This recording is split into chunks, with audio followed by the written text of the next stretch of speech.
Շնորհակալ եմ, հարգելի գործընկերներ, ներկայացվող փաթեթով մոտարկվել են ՍԵՊԱ-ի 4 հրահանգներ, մասնավորապես սպառողների հետ կնքվող պայմանագրերում անարդար պայմանների վերաբերյալ, հեռակա և ձեռնարկության շենքից դուրս կնքվող պայմանագրերի մասով սպառողների իրավունքների պաշտպանության մասին, մոլորության մեջ գցող և համեմատություններ պարունակող գովազդի մասին, ապրանքների անհամապատասխանության դեպքում սպառողի իրավական պաշտպանության միջոցների մասին։ Պարոն Թունյան,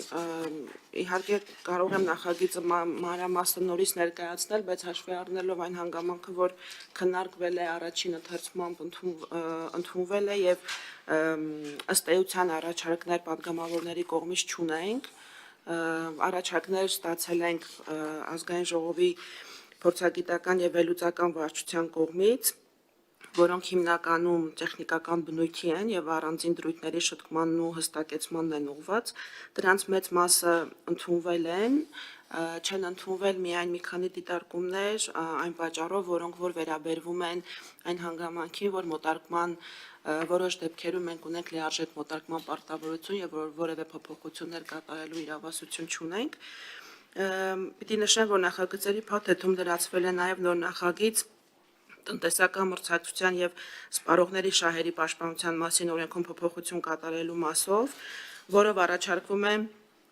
օրենքի 83.1 հոդվածի 4-րդ մասում դատական ակտերի հարկադիր կատարման մասին բառերը փոխարինել կատարողական վարույթի մասին բառերով։ Փոփոխությունը պայմանավորված է կատարողական վարույթի մասին օրենքի 26 թվականի հունվարի 1-ից ուժի մեջ մտնելու և դատական ակտերի հարկադիր կատարման մասին օրենքի ուժը կորցած ճանաչվելու հանգամանքներով։ Խնդրում եմ հաստատել։ Շնորհակալություն։ Տիկին Սիրակայան, ճիշտ առաջին ընթերցման ժամանակ մանրամասն քննարկել ենք, բայց խնդրեմ ամեն դեպքում մանրամասներով չէ, բայց հիմնական փոփոխությունները, որոնք նախատեսվում են, դրանք ներկայացնել։ Շատ լավ, ուրեմն առաջինը սպառողների հետ կնքվող պայմանագրերում անարդար պայմանների վերաբերյալ հրահանգի մոտարկումն է,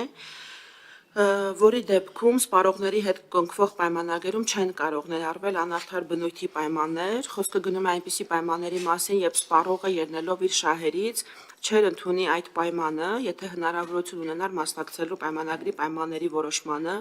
նախագծով սահմանվում են անարդար բնույթի պայմանների տեսակները, նախատեսելով, որ պայմանագրում որևէ անարդար պայմանի առկայության դեպքում նման պայման առ ոչինչ է։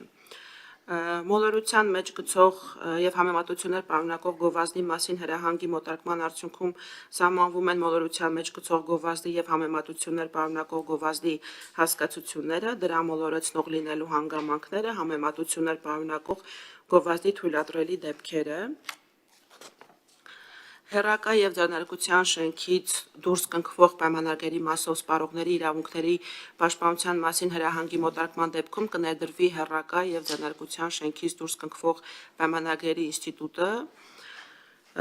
և ապրանքների անհամապատասխանության դեպքում սպառողի իրավական պաշտպանության միջոցների մասին հրահանգի մոտարկման դեպքում կամրագրվի ապրանքների, ներառյալ թվային տարրերով ապրանքների ներկայացվող պահանջների շրջանակը և դրանց անհամապատասխանության դեպքում սպառողի իրավական պաշտպանության միջոցների շրջանակը։